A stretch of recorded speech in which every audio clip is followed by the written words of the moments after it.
Guys,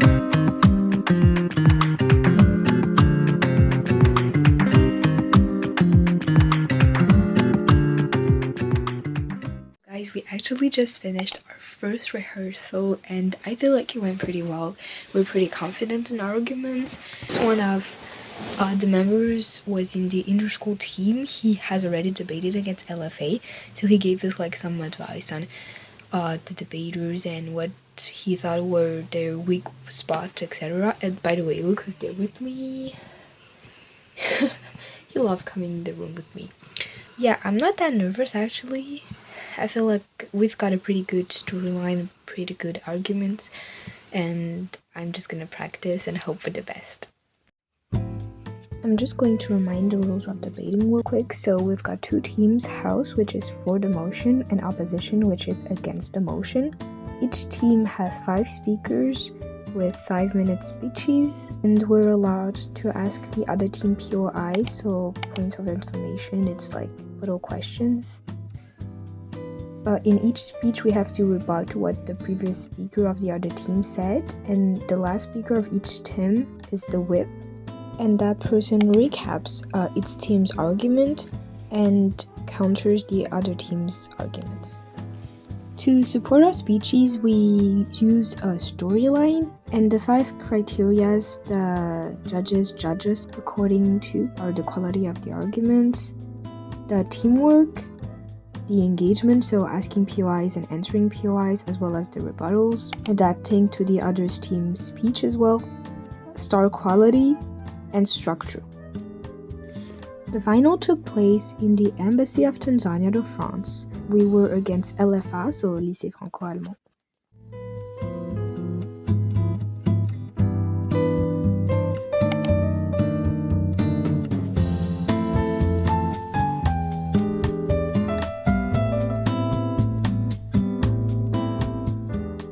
Of Tanzania to France for his gracious hospitality in allowing the privilege of gathering once again in this splendid venue.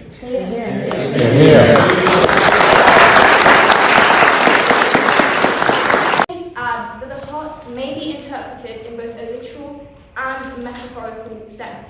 I think we all have this poetic idea of the heart being the center of emotions. But don't worry, both meanings prove our point perfectly. And the word nothing. Now, dear chairperson, every great film needs an opening credit, and tonight that one was yours. Dear timekeeper, we have spent decades making stories that move people in tears under 2 hours. I'll see what I can do in 5 minutes. Opposition, Bailey! Dear Ambassador of the United Republic of Tanzania to France, along with the staff of the embassy, thank you for allowing this debate to happen.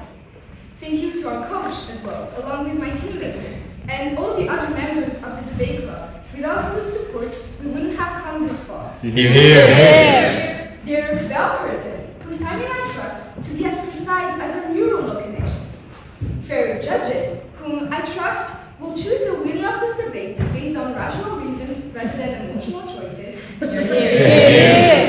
Attentive audience, who've generously given us their time. I promise it will be worth it. Beloved chairperson, who will keep order in this room filled with aliens, brain parts, and misguided filmmakers. And finally, over-emotional opposition, good evening.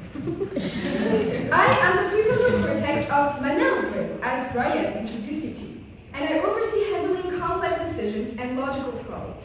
I'm basically the CEO of the brain. And let me tell you, the nonsense these filmmakers have bought referring is hurting my non-existent ears. So first of all, why don't you want to argue about biology? Because you know you're wrong?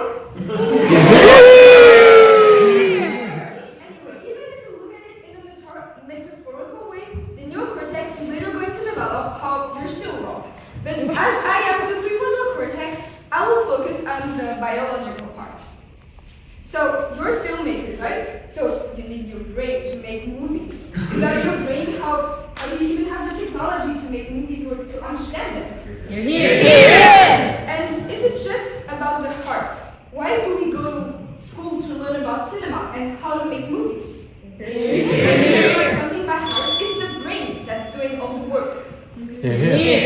We believe the heart is nothing compared to the magnificent complexity of the brain. I mean, yes. If you look at the biological point of view of this debate, then would you really say that the heart is nothing but the brain when it actually pumps blood into the brain? Yes, but the heart only has this role, and while the brain has many others that we'll talk about right now.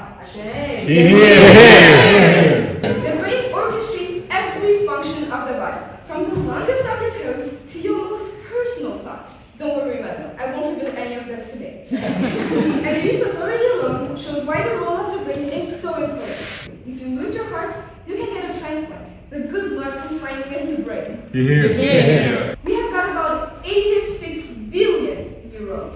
If you wanted to count them one by one, saying one number per second, it would take you 2,700 years to finish.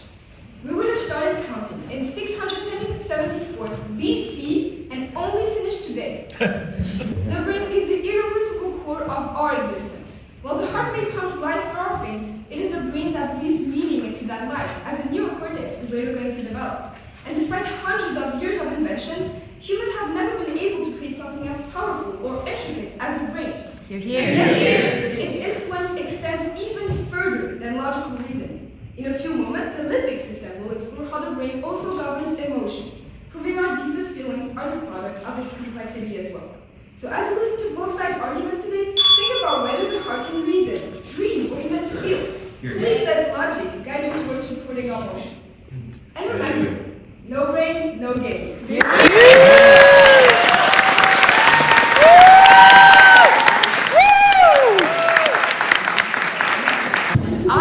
I'm one of Pixar's greatest movie directors. I have been in charge of many films, including our studio's first princess movie, Brave, a story following Merida as she makes important decisions to save her mother. As a movie director, I am responsible for all the decisions that need to be made to make a movie go from good to great. So, I can safely say that when it comes to making decisions, the heart and the brain are both essential. Let me first address the so-called arguments made by the government's first speaker. You talk of biology and say that the heart is nothing compared to the brain, yet the brain needs the heart to function. You need the blood pumped from the heart. To your position, whom I hope will not get too carried away by emotions. And of course, why did the alien, my fellow brain parts, and Manuel, my host, give up that outdated idea that the heart governs emotions, please, and stop with the limbic system erasures. Finally admit that the heart is really not all that, especially compared to the brain. Be rational, accept this motion, and don't forget, no pain, no gain.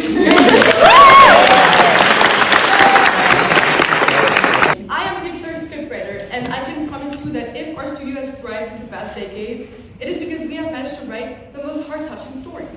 Pixar's film talking about the rendering technology, you leaked the Pixar film talking about how you almost cried because a fading pink elephant was dying. It's inside out, by the way.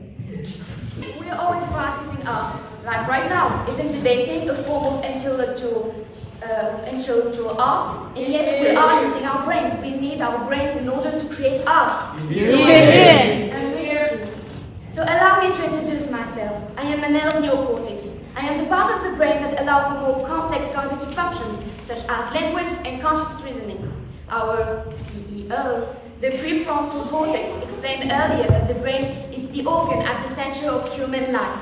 Then my fellow brain part, the limbic system, explained that all the work that the heart gets so much credit for in managing the emotions is actually her doing. I spent my career as an animator at Pixar doing something the brain, and so the government, will call irrational. Convincing the world to care about a rat in a kitchen. And yet, I believed in Ratatouille just like I believed in its motto, anyone can cook. Because the most important things in life are never logical, they are felt. Because stories that come from the heart, they don't just get made, they resonate. And nobody understood this better than David Attenborough, who spent 70 years giving wildlife a voice that shook the world, not because it was tactical calculated or rational, but because he loved it. But most notably, thank you to our coach, Miss Martin, without whom we would have hearts full of hope, but absolutely no idea what we're doing tonight. And finally, to the opposition, who have followed their hearts all the way to the wrong side of the motion. Good evening, let us start. My name is Subject 67. So on Earth, I was known simply as Manel, a student trying to survive deadlines and the upcoming BFI. Last night, after promising myself I would sleep early and become a better person, I was suddenly abducted by an alien. Or should I say, brain-napped? Got it? I think it got my brain. Whatever. I woke up in a strange metallic room, under a blinding light, with one very excited Brian staring at me. He adjusted his clipboard and started saying, "Greetings, human. Please remain calm. This is for school." Now, I don't know what worried me more, being kidnapped by an alien, or realizing that across galaxy they still have homeworks. He explained he was studying the most important human organ, so naturally he expected the heart. After all, human writes songs about it, cry over it, and blame it for decisions the brain specifically advised not to do. Shame. The prefrontal cortex first argued that the brain is irreplaceable and too complex as it supposedly governs our daily life. The limbic system then said that it emits emotions and therefore emotions belong to the brain instead of the heart.